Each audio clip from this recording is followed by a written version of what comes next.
Hola, bienvenido a un nuevo podcast de preguntas y respuestas en Quiero ser rico.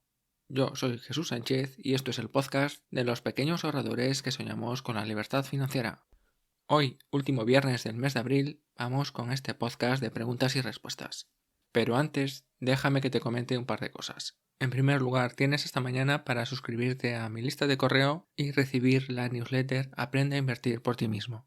Esta newsletter, que son unos 30 correos que se van enviando cada 4 o 5 días a lo largo, de unos 3 meses, a partir de mañana dejará de estar disponible, la cerraré y por supuesto te puedes seguir suscribiendo a Quiero ser rico y recibirás el correo mensual más alguna cosa más que seguramente prepare en los próximos días.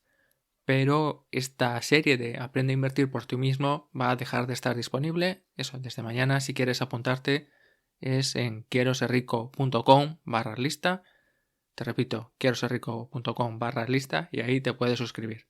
Este es el primer aviso y el segundo, hablar un poco de la academia. Desde hoy ya tienes publicada la última clase del curso Excel de finanzas personales. Es un curso de solo 5 clases de un poco más de 2 horas en el que vemos diferentes aspectos de cómo trabajar en Excel. La primera clase es sobre Excel básico, en el que aprendemos a hacer un registro de gastos bastante completo. La clase número 2 es Excel avanzado. En esta segunda clase vemos hacer el mismo registro de gastos que hemos visto en la clase anterior, pero de una forma más automática y por tanto que requiera menos tiempo, menos dedicación de tiempo para elaborar todos nuestros datos. En la clase número 3 vemos algunos consejos para crear cuadros de mando, paneles de control, dashboard, llámenle como quieras. Vemos diferentes formas de presentar nuestros datos. En este caso no vamos a un registro de gastos, sino que vamos a una forma de controlar y analizar nuestras inversiones. En la clase número 4 vinculamos Google Finance con nuestra hoja de cálculo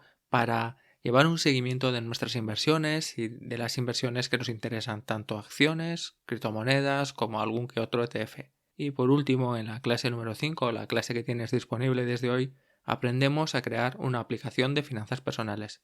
Sí, como lo oyes, a crear una app sin tener ni idea de programación y sin tener que tocar ningún tipo de código. En la clase te enseño cómo crear una aplicación para registrar tus gastos, pero puedes utilizar esta lección, esta clase, para aprender a hacer apps totalmente diferentes. Bien, esto es en la Academia de Quiero ser rico. Recuerda que la Academia de Quiero ser rico es una membresía en la que tienes acceso a todos los cursos por solo 8 euros al mes y cada semana una nueva clase. No solo tienes acceso a todo el contenido, sino que también tienes acceso a un grupo privado en Telegram en el que comparto mucha más información.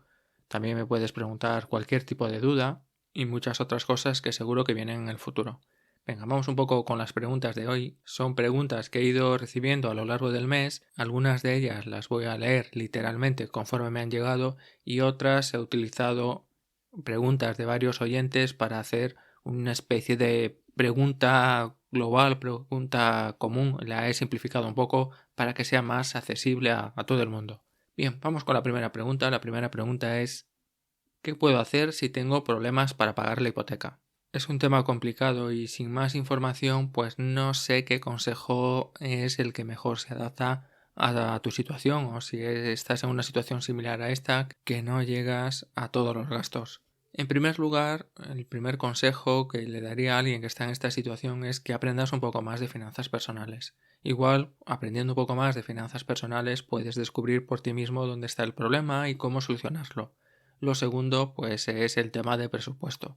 Ten un presupuesto, ciñete a él, asegúrate de que estás gastando el dinero en cosas que tú realmente quieres, y si todo esto ya lo sabes, pero aún así tienes un problema, te voy a dar dos posibles soluciones. La primera es que intentes hablar con tu banco.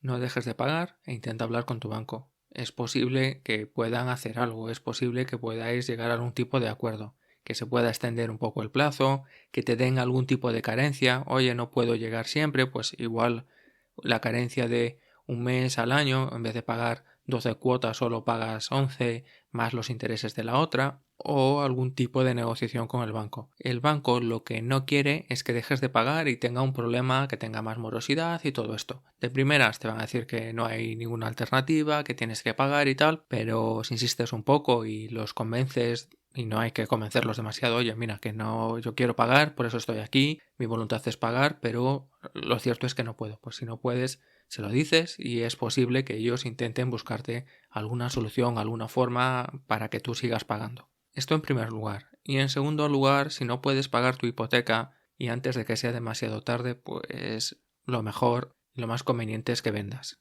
Y creo que en este momento es posible que pueda ser una buena solución. Si has comprado la vivienda recientemente, en los últimos años seguramente se haya podido revalorizar un poco. Y si la has comprado antes de 2008, con lo que has ido pagando de hipoteca durante todos estos años, estoy seguro que si la vendes vas a poder amortizar la hipoteca, vas a poder pagarla y aún así te va a sobrar dinero. Porque es posible que estés viviendo en una vivienda que sea demasiado para ti. No sé si es este el caso, pero yo te planteo estas situaciones, tú analízalas y bueno, pues piensa un poco cuál es la mejor solución para ti.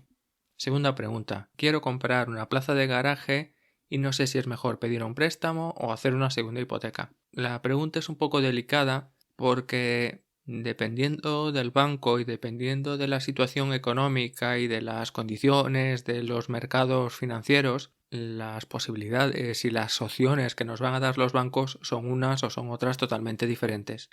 Ahora mismo creo que es uno de los peores momentos, no de los peores, pero sí un momento bastante complicado en el que seguramente los tipos de interés sigan subiendo o previsiblemente sigan subiendo y los bancos en esta situación les cuesta más dar hipotecas porque no saben un poco cómo van a ser las situaciones de dentro de unos meses, dentro de unos años. Por tanto, el mercado está un poco más cerrado en ese aspecto. Aún así, si estás en una situación similar, bueno, primero pregunta a un broker hipotecario que es posible que te dé alguna solución o que te enseñe cuál es la mejor alternativa. Un broker hipotecario son unos agentes independientes que trabajan con todos los bancos y nos ofrecen las mejores condiciones en hipotecas y en préstamos que hay en el mercado. En principio la mayoría son gratuitos porque la comisión que cobran se la paga el banco al que le lleva el cliente. Si a ti te presentan una oferta o te presentan varias ofertas y al final decides no hacerlo con ellos, pues no va a tener ningún tipo de coste y vas a conocer las mejores condiciones del mercado. Y si lo buscas por tu parte, es posible que encuentres algo similar, pero es posible que ni siquiera llegues a encontrar una oferta tan buena como las que le han ofrecido a ellos. Esto así un poco a nivel global. A nivel de este caso más en particular, bueno, pues habría que analizarlo un poco más, ver si la plaza de garaje está en el mismo edificio que la vivienda o no, porque esto al final pues también tiene ciertas repercusiones a nivel fiscales, a nivel de lo que viene siendo la propiedad, porque se puede incluir, bueno, no sé, tampoco soy un experto mucho en esto, pero bueno, se puede como incluir como un anexo de la vivienda y si está más lejos pues no se puede incluir. Creo que hay algo de esto, tampoco me hagáis mucho caso. Lo que sí, en líneas generales, mejor siempre pido un préstamo porque, bueno, si vas a tener que rehipotecar tu vivienda, solo tiene sentido si las condiciones que puedes conseguir ahora con una hipoteca son mejores que las que tenías antiguamente. Si es así, si puedes conseguir mejores condiciones y aún así conseguir un poco más de dinero extra, que eso no va a haber ningún tipo de problema si tienes una hipoteca lo suficientemente antigua, en este caso, pues sí sería una buena opción. En todos los demás casos, si no vas a conseguir mejores condiciones por tu hipoteca, mejor pide un préstamo porque, bueno, será lo mejor a corto y a medio plazo. Tercera pregunta. Quiero comprar una casa en 5 años. ¿Cómo lo hago? El banco me ha recomendado un fondo. Bueno, no voy a decir el nombre del fondo ni del banco. Pues tengo unos ahorros en los que pienso dar de entrada para la casa, eso en 5 años, pero ha caído y no sé qué hacer. El caso de esta oyente es que el banco le había ofrecido o le había recomendado un fondo de inversión de renta fija en el que le prometieron que es renta fija y por tanto nunca iba a perder dinero. Bueno, pues la realidad es que un fondo de renta fija no es algo seguro, no es un depósito. La renta fija como tal, en el mercado primario, si tú compras letras del tesoro o bonos del estado o estas cosas, sí, es algo fijo. Te prometen una rentabilidad y al final de ese periodo, pues sea 6 meses, 18 meses, 5 años, 25 años, 10 años, al final de ese periodo vas a recuperar ese porcentaje, esa rentabilidad que te han prometido. Pero eso es solo en el mercado primario. En el mercado secundario, como son los fondos de inversión, la renta fija deja de ser fija. Y no sé un poco cómo explicarlo para que se entienda de forma sencilla, pero simplemente es que que la renta fija dentro de un fondo de inversión, es decir, en el mercado secundario, depende de la oferta y la demanda que haya en ese momento por la renta fija. Y cuando estamos en una situación como la actual, en lo que los tipos de interés van a subir, la renta fija sí o sí va a perder valor. ¿Y por qué pasa esto? Bueno, pues imaginémonos que la renta fija es como unos boletos y estos boletos lo que te dan es unos privilegios. Tú has pagado 10 y este boleto pues te da el privilegio de conseguir no sé cuánto. Pero los nuevos boletos que se están vendiendo actualmente pues valen lo mismo que los tuyos, pero en vez de darte lo mismo, dan muchísimo más. Es igual que un teléfono móvil. El teléfono móvil que tenías tú, que has comprado hace un año, tenía unas características. Y ahora ha salido un nuevo modelo que vale lo mismo que valió el tuyo, pero las características que tiene son muy superiores. ¿Quién va a querer el teléfono viejo? Pues exactamente esto. Eso pasa con la renta fija cuando los tipos de interés suben. Y sí, la renta fija es fija, pero cuando la compramos directamente al Banco de España. En todos los demás casos, pues depende cómo fluctúe el mercado. Y siento decírtelo, pero parece ser que el banco te ha engañado. ¿Y qué te recomendaría yo hacer? Pues nadie sabe lo que va a pasar en el futuro, pero todo apunta y lo previsible es que la renta fija, o mejor dicho, los fondos de inversión en renta fija, sigan bajando durante los próximos meses. Cuarta pregunta, quiero empezar a invertir 100 euros al mes. ¿Es posible? ¿Cómo puedo hacerlo? Sí, es posible. Puedes empezar a invertir desde menos cantidad. Dependiendo de diferentes productos financieros, pues hay algunos que tienen un cierto mínimo o que tienes que tener un mínimo de dinero para invertir en ellos. Por ejemplo, si inviertes en acciones y la acción que quieres comprar cotiza a 105 euros, pues no vas a poder comprar una acción. Bueno, no vas a poder comprar una acción en la mayoría de los brokers, que actualmente existen algunos que tienen acciones fraccionarias y se puede invertir desde solo 1 euro. ¿Invertir solo 100 euros? Sí, es posible. Incluso diría más. Es muy recomendable. Que no te vas a hacer rico invirtiendo solo 100 euros y no va a marcar la diferencia. No va a marcar la diferencia por lo menos a corto plazo. Pero estoy 100% convencido de que vas a sacar una gran rentabilidad. No una rentabilidad en forma de dinero, pero sí una gran rentabilidad en forma de experiencia y en forma de aprendizaje. Al final, invertir 100 euros, poca diferencia va a haber con invertir 10.000. Sí, no puedes acceder a determinados productos, a lo mejor te gustaría empezar en un robo-advisor, pero tienen un mínimo de 1.000 o de 3.000 o de 5.000 euros. Bueno, hay productos alternativos. Yo te recomendaría, para empezar, un fondo de inversión indexado y que este fondo de inversión sea indexado a un índice bastante amplio. Al IBEX 35, no sé lo que va a pasar con el IBEX 35 a medio o largo plazo, pero es un índice bastante pequeño, por lo que al final tiene mucha influencia lo que haga una o lo que hagan un grupo de empresas. Y como aparte el IBEX 35 tiene demasiado peso en determinados sectores, pues no es el mejor índice para invertir, al menos de esta forma de invertir de una forma muy diversificada. Invirtiendo, por ejemplo, en un SP500, estás invirtiendo en 500 empresas. Invertir en 500 empresas frente a 35, bueno, pues está claro cuál está más diversificado. Lo cual no significa que el más diversificado sea el más rentable a largo plazo. Eso nadie lo puede saber, pero por lo menos estás más diversificado. Quinta pregunta. ¿Qué es el fondo de emergencia? ¿Hay un límite de ahorro y luego es inversión o cómo va esto? Pues lo cierto es que al final esto es sujeto a interpretación. Hay quien dice que sí, que hay un límite al fondo de emergencia y hay quien dice que no hay un cierto límite, que no hay un límite a ahorrar, que el fondo de emergencia pues no tiene límite. Desde mi punto de vista, yo creo que sí que tiene un límite el fondo de emergencia. Cuando tienes el dinero que consideras suficiente, que pueden ser 3 meses, que pueden ser 6 meses, que puede ser un año de tus gastos, yo creo que en ese momento, y depende eso de cada persona, pero una vez llegues a ese límite, a tu límite, a partir de ese momento, creo que el dinero lo mejor es invertirlo todo. Todo lo que ahorras, todo va a inversión.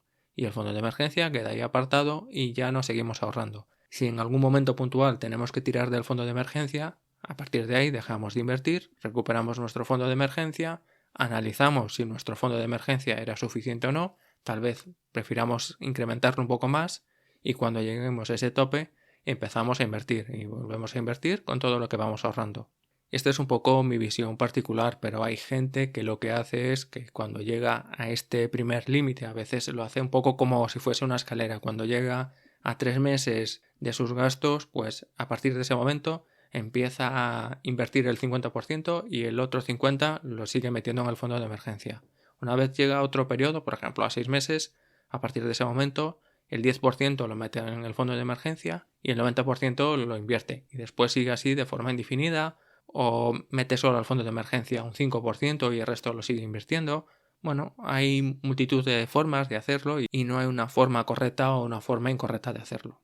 Pregunta 6. Para cerrar una cuenta corriente, ¿hay que esperar al día del mes en que se liquiden los cargos de la tarjeta o se puede liquidar antes en la sucursal en el acto de cierre?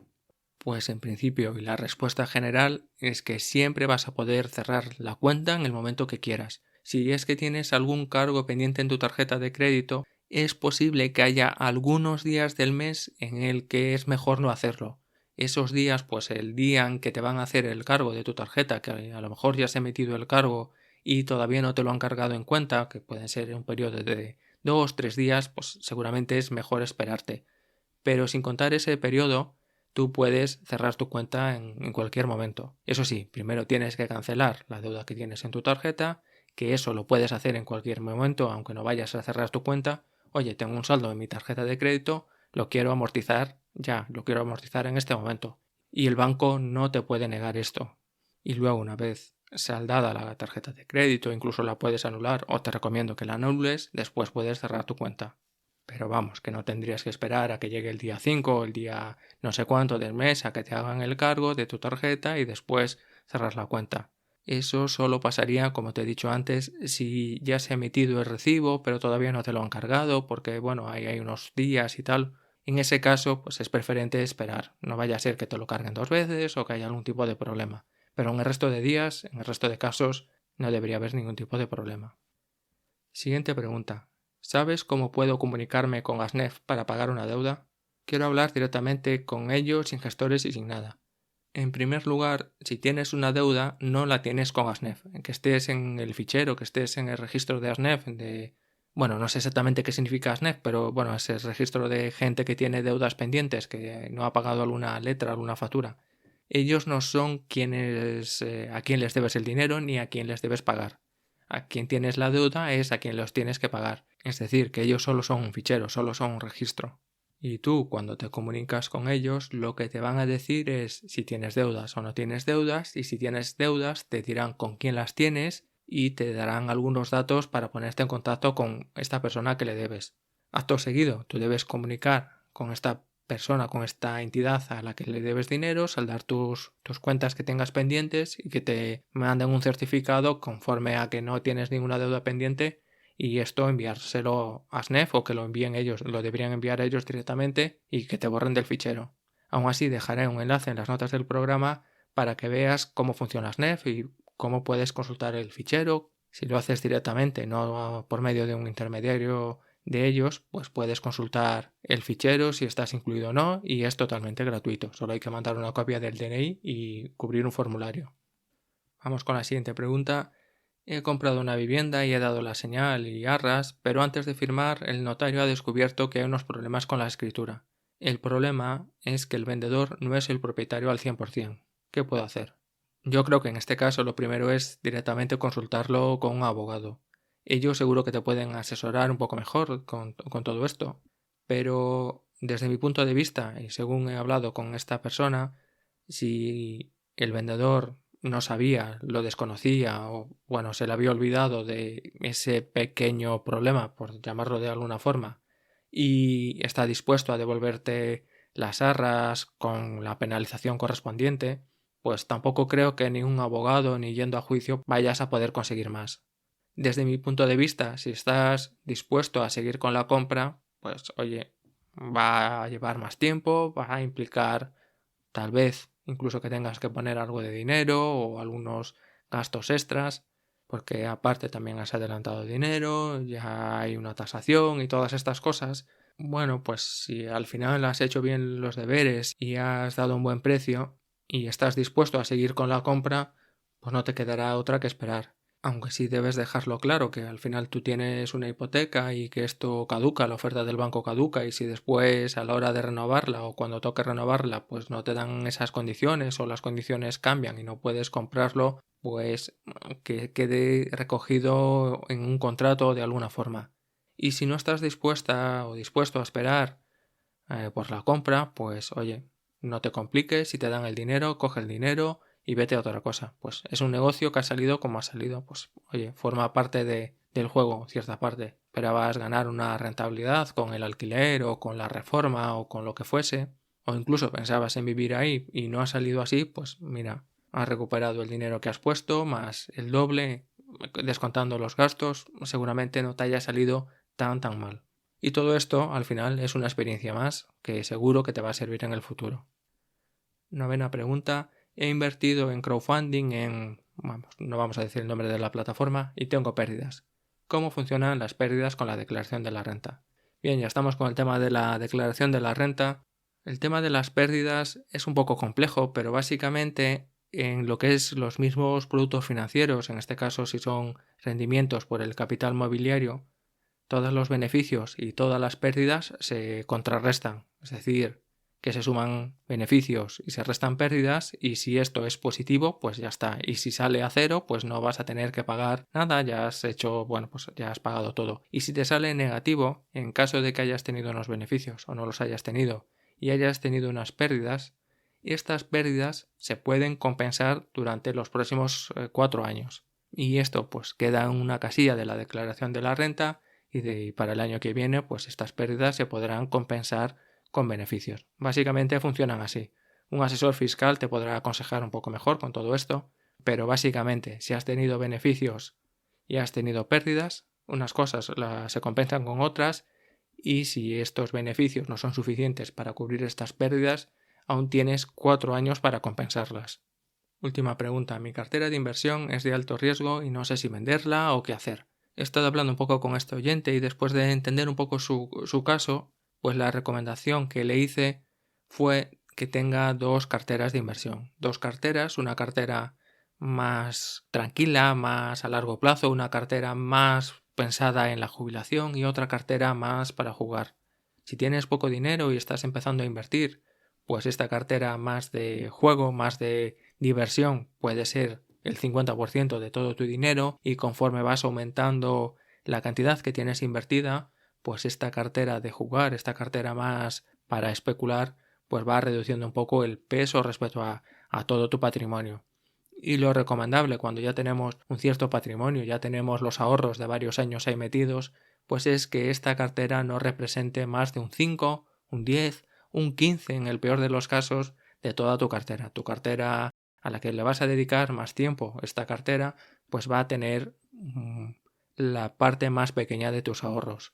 Tus ahorros más importantes, el 80, el 90% de tus ahorros van a estar invertidos en una estrategia más tranquila, más conservadora, menos alto riesgo, y el resto de tu cartera, pues sí, puede estar invertida de esta forma un poco más para jugar. Y al final tienes como 2 formas de invertir totalmente diferentes. En una vas a estar mucho más tiempo, pero con muy poco dinero, y en otra pues vas a tener inversiones más tradicionales, más a largo plazo. Y con esto termino el podcast de hoy. Recuerda que si tienes preguntas me las puedes hacer llegar a hola@quieroserrico.com o en los comentarios de este podcast si tu plataforma te lo permite, o también me puedes escribir para contarme todo lo que tú quieras, y si no, nos escuchamos para la semana que viene. Un saludo y te deseo un maravilloso día.